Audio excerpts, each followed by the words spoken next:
Gavin Wax is with me now. He is the president of the New York Republican Club. Gavin, welcome to the program. Good to see you. Thank you for having me, Stuart. It's great to be here. Donald Trump is considering holding rallies in New York City. You think he can pull it off? Absolutely. If there's anyone who's going to pull it off, it's President Donald J. Trump. He has a unique appeal. He's building a diverse coalition, includes many parts of New York City's, different demographic cohorts, working class voters, working class Hispanics. We saw a lot of trends working his way last cycle. I think he can build on that, and he can make a big splash in the Big Apple, his hometown. Maybe he should have this rally in Madison Square Garden on March the 28th. Because just around the corner here in Radio City Music Hall, Obama, Clinton and Biden are going to be holding a fundraiser.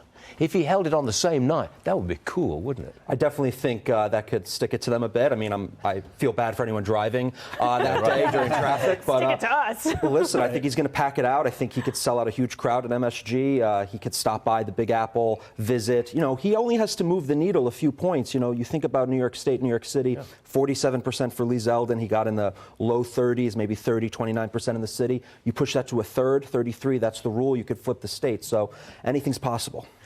Do you think that the migrant crisis, which is so obvious as you walk around New York City, could that change some blue votes to red in the city? Unfortunately, New York City is very cyclical. It has to get very bad before it gets better. But I definitely think this migrant crisis is pushing a lot of traditional Dems to the breaking point. It's a tangible, visible, visceral thing. And it's pushing our entire social welfare system close to being completely kaput. So I definitely think it's going to make a difference. I think it's going to shift some voters around, or at the very least, have them stay home. You know what I'd really like to see?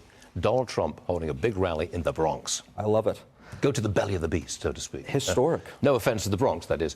You think he could pull a crowd there? I think he could pull a crowd in any of the 5 boroughs, certainly in the Bronx, maybe the South Bronx. I know he's discussed it. I know there's some sentiment on the ground there. Look, I think, the Bronx is one of the places that he talked about that's been largely forgotten by the Democrat machine, the Democrat establishment. He should visit it. The Make America Great Again agenda applies for everyone, the Bronx or Michigan or Pennsylvania, Rust Belt towns to the inner cities. So, if he goes there, I think it'll really, spite Biden and the entire Democrat establishment. I seem to remember Ronald Reagan going to the Bronx in his campaign, as I recall. Wasn't the best stop, but kudos to him. You're a Trump guy, aren't you? Yes. Good man. Gavin Wax, thank you very much for being with us. Thank you for having me. You can come back soon, okay? Thanks.